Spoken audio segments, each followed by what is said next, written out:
All right, I'm sitting here with Samantha. Do you want to just introduce yourself? Say like where you're from, how old you are, stuff like that. I'm Samantha. I'm from Kensington. I'll be 33 in 2 weeks. So you're from here originally? Yeah. Okay, been here your whole life then. Mm-hmm. How old were you when you started abusing opiates? Is your drug of choice? I'm gonna assume. Yes. How old were you when? And when I was 18, I started taking perks, and then when I was 19, I started doing dope. Just like a money thing, not being able to afford the Percocets. Mm-hmm. Yeah, that's exactly what it was. So you were here for the original heroin then? I think we were talking about that a little off air. Yeah. When I first started getting high, it was like the fentanyl was coming out.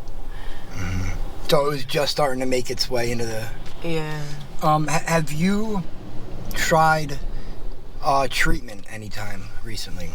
Recently, no. I've been out here now for like a year and a half. Then the last time I was in treatment was like probably 2 years ago. 2 years ago. I'm hearing like horror stories about the withdrawal from the xylazine, the tranquilizer. Yes. You're running into that too? Yeah. It's scary. Like, you do a bag and like an hour later, as soon as you come out your night, you're sick as shit. Yeah. It's that quick, the withdrawal? Yeah. And only the tranquilizers is making it go better, fixing the withdrawal. Yeah. Yep. So you could go get a bag, and if it doesn't have enough tranquin, you're gonna be sick. Yeah, you're still gonna feel like shit. Wow. And from what the research what I've been doing is they only give you clonidine in detox for it. Oh yeah. Which is just a blood pressure medication. Mm-hmm. That's all they give you for it. Yep. Man. That shit don't help at all. I'm on clonidine because I have high blood pressure. Mm-hmm. It don't help with your withdrawal. Oh, so you're on it. You're prescribed it anyway. Yeah. Okay. Wow. So we were talking a little out there. Where do you stay at night? You said it's basically wherever.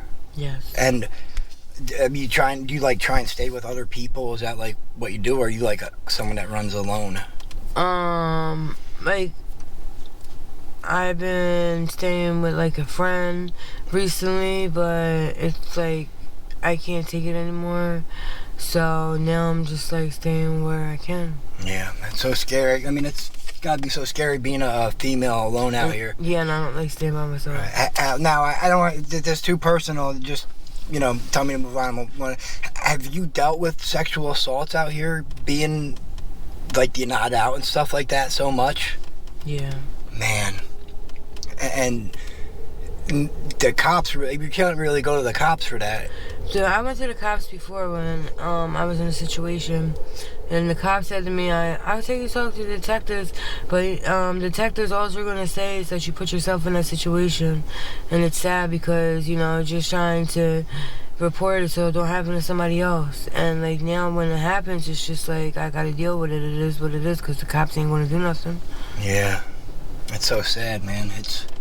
I always like when I talk to the people and the videos I do, I say like there is the workers out here are having the most danger. Like it doesn't get more dangerous than what you guys have to go through on a daily basis. So do you carry pepper spray on you or anything like that? Do you try it, or is it just you just kind of go with the flow? I normally do carry pepper spray on me. I just don't have none. And every time I do carry pepper spray, I feel like it explodes in my pocket, so I end up throwing it all the time. Yeah. So I'll check here after we get off. I might have a pepper spray back there. I'll give you. I had some. Cool. I was handing them out to the girls, but I don't know if I have any left. I'll check. Okay, thank you.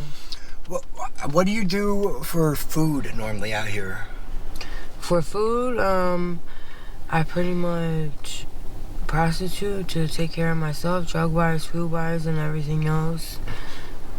Well, I mean, do you utilize like the food banks or like the place down near Lehigh that they give out the plates of food or anything like that? Or it's far from over here from where I'm at. Mm-hmm. So if people drive around and give us like little snacks or whatever it is, it helps. Mm-hmm. It does seem like there is a good amount of not a good amount, but there are certain people that come out here every day and kind of. Now, is that a good thing or a bad thing for you? I mean, I know it's a good thing to get the food and all that, but is it making it easier for you guys to not get help by getting everything? What's your thought? I think you guys need all the help you can get. But there's other people that say, oh, that's making it too easy on them. And I'm down here, it doesn't look easy. I don't think so. I think it's,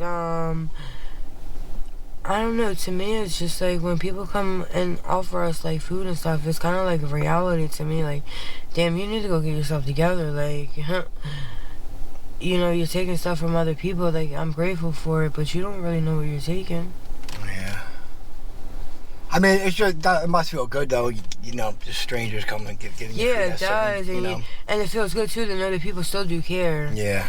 You know, because some people, you know, they treat us like shit out here because what we doing is fucked up because we're still human at the end of the day. Yeah. Do you run into a lot of resistance from the locals that live here? Like, how are they? Do they treat you bad, or are they? They're pretty good with you guys.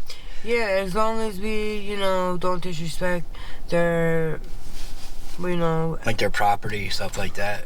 And that's why, like, I stay over there because there's no houses through that whole area, or I stay on the next block up there and it's no houses. And I won't park in front of anybody's houses. You know, I try to be very respectful. Yeah, it's like a no-win situation down here. It seems like, you know what I mean. You know, you guys certainly aren't winning because you're homeless and all that. The house owners, they're not winning because they got to deal with it. The cops are sitting around, they're not doing shit about it. It's like a three-ring circus down here. It really is. So so you said it's been a couple years since. I have a couple more questions. I'll let you go. So it's been a couple years since you had the treatment-wise. When was the last time you went and got like a checkup, doctor-wise? Oh, I go to the doctors every 2 weeks. Oh, you do? Yeah, I go to my Suboxone doctor, but when I go there, like, it's not just for that neither. It's for other things too. Oh, okay, that's good. So like, I'll give you. I get checked up for STDs when I'm there, and whatever I need. Right. Okay, that's good. They help me to the best of their ability. Okay, that's good. So it's a good resource for you to use. Yeah. And did you get on the subs right off the streets, like right from down here? Mhm.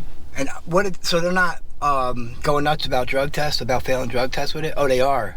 Oh yeah. Okay, because 8th and Girard, from what I heard, their methadone down there, they're letting people pop for crack and stuff now, I heard. I don't know. Yeah, they don't care. My doctor there, she says something to me every time, and like she keeps cutting me down for my Suboxone. Mm-hmm. But she knows, like, I try, and I've been trying, but I start fucking up bad again. Yeah, and it's got to be scary for the doctors because they know if they completely take you off that, then you're probably going to die from fentanyl. There's like a way better chance of you dying from fentanyl. Yeah. How many times have you overdosed? Oh my goodness. Narcan? Like 10 times. Wow. Talk about that real quick. What that feeling's like when you wake up from Narcan. When you wake up from being Narcan, that's the worst feeling in the world. Your whole body, you start shaking. You're like, you don't really know what's going on. You're so sick, and I'm throwing up, and I just want to kill everybody around me, especially the person that hit me with Narcan. and you want to go get high again to make that go away, right? And you can't. Yeah. So that's like what I was trying to explain to these, because you're going when you're overdosing, you're feeling the best where you went to, you know, you're. And I just want to go to sleep too. Yeah. Oh yeah, when you went to Narcan, yeah. Mm-hmm. But it's all that adrenaline, you can't sleep. I actually shit my pants one time when they did it to me. Yeah. It was crazy. Horrible. So you said I could keep up with you maybe once a month, come do an interview, and hopefully one day in the future do an interview with you when you're, you know, a year sober. Yes. And taking over the world. I hope so. I think you could do it. Because I do want to get clean. That's nothing. So that's another thing real quick I want to ask you. Like, where are you at mentally? Like, with your run now, are you still at the point where you're okay with it? So you're ready to... Okay. Yeah. But do you know where to reach out when you're ready to? All right. So now it's just that huge step of just going. Especially when you know you don't really have support. It's harder. That's what I was going to ask you. So you don't have positive support outside of the like sober people on the outside right now? No. Because that's another thing you'd have to. Yeah, like I said, when I left getting high, they offered me a recovery house in Bucks County, and I just went there. It was the best thing I ever did getting out of Philadelphia. Wow. So, all right, I will. I really appreciate you taking the time to talk to me. And I appreciate you, and I appreciate you coming out here and helping us, giving us, hat scarves and stuff. So I appreciate you getting me breakfast this morning. Yeah, no worries. I'm grateful for that. Yeah, Thank I you. could tell you are. Like I was. You were saying that was last week. I saw you down Huntington. Yeah, you gave me gloves. It was freezing cold outside too. Yeah, And I was like, wow, that was really nice.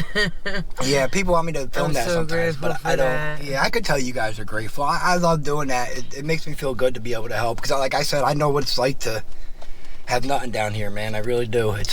I was down here by choice. I have the most supportive parents in the world. So, and I know how hard it was for me to get off these streets. So I can only imagine. It feels good to know that people still care. Yeah. And that they're willing to help us, and not everybody looks at us like a drug addict. Well, that's like I we're told still you. human. Yeah, that's my whole point of this is to show the human side behind addiction, and if you want help along the way, that's good, and if you don't, that's got to be okay too until you're ready. Mm-hmm. Yep. Just please don't give up. Just keep trying to get help if you can. All right. Yes. All right, Samantha. You have a good day. You too. Thank you. All right. Thank you.